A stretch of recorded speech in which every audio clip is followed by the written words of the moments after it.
topic. Where are we going? No one can deny that we are passing through very turbulent times. Pandemics, political upheaval, political unrest, and everything else is sweeping the nation. As we watch this action unfold, we are left with these uncomfortable questions about us and where we go. Will we be okay?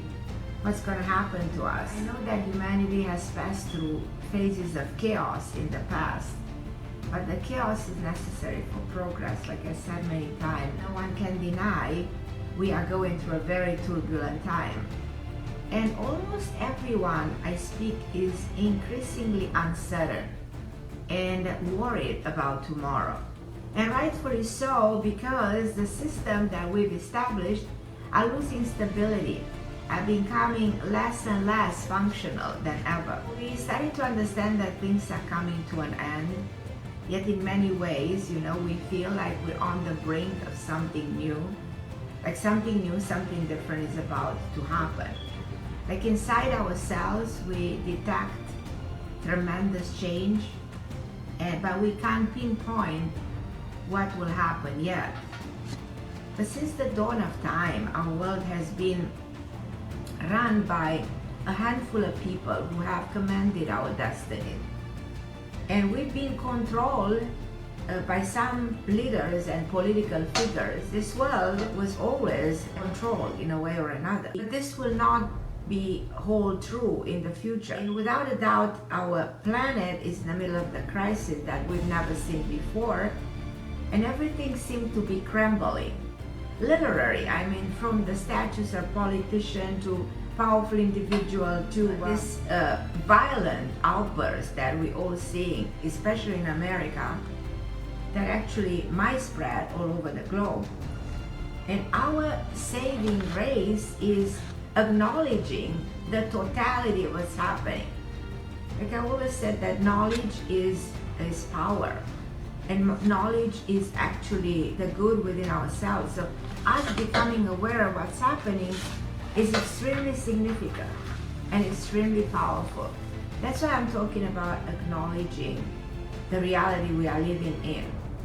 And whether we're rich or we're poor, whether we're white or black or young or old, the universe is forcing us to find a common ground.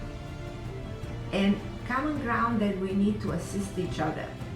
That there's something that we all need to agree, that we are together, that we experience the same phenomena in the same time. Though some parts of the world is more intense than others, we cannot deny that the dark era has to come to an end. And when I say the dark era, I talk about the last 2,000 years. The era of the subconscious mind, because it was called in astrology the era of the Pisces. And we are entering the era of the Aquarius, which is considered to be the golden era. The golden era that we've been waiting for thousands of years.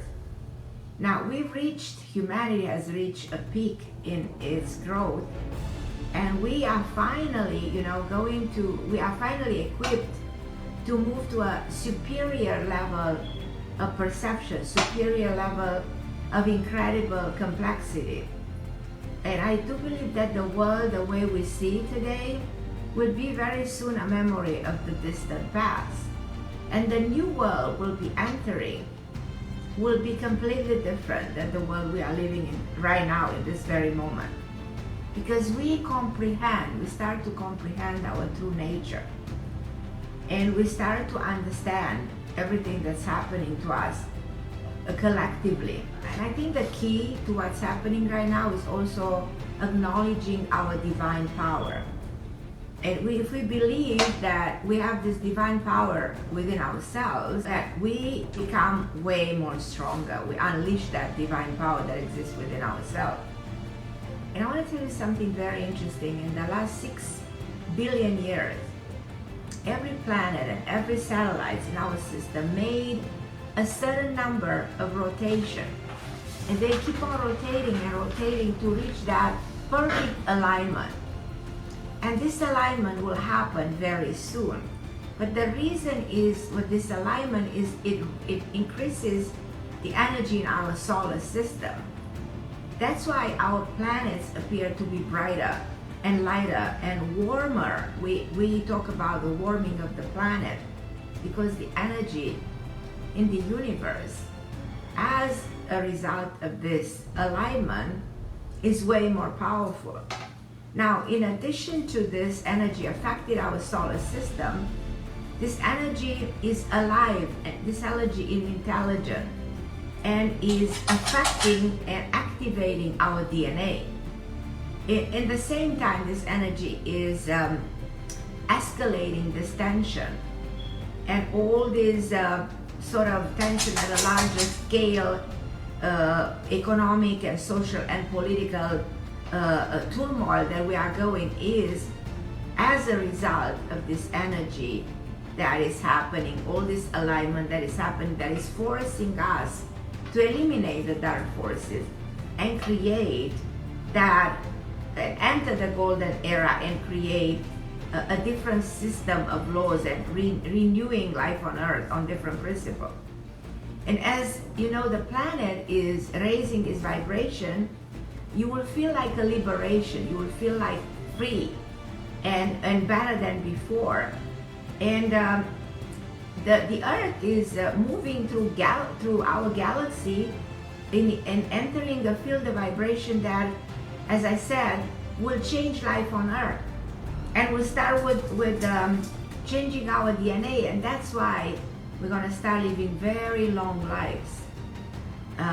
Life on earth is not going to be 70, 80 years if you're lucky, or 90 if you're really blessed.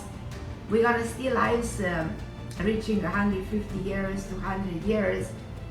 And you might probably think that that's impossible. But if you go back many thousands of years ago, when the Bible talks about Abraham having a child when he was 800 years old, and nobody could comprehend that number, that statement, we are going somehow back to that golden era in which life on earth will be very long. But during this time, we'll understand the necessity to honor something that we forgot to honor, which is the divine world. So this movement, and this connection with the divine is becoming our true reality in the years ahead, because this era of darkness is closing doors. And this is very hard to begin because we're just in the middle of the pandemic, in the middle of the revolution, in the middle of something that we're afraid of a civil war in America. We're afraid of terrible things happening to us. Whenever you're in chaos, you don't know what to expect. But actually, this is gonna liberate us, and this is gonna create that incredible transition to a new era. Prediction can only come to life if you take the appropriate action. Now, if you predict, you anticipate, you open doors to a possibility. And some of them hold true to our world. In order to improve quality of life, we need to take action. So the world is not going to change just like that without our participation. So humanity is going to emerge through this turbulent time way stronger, way better. We need to embrace predictions because for thousands of years, humanity has believed in breaking the linear time and anticipating what's in store for us in the years ahead of us. And tomorrow is just a reflection of what is going on today and a reflection of what happened yesterday.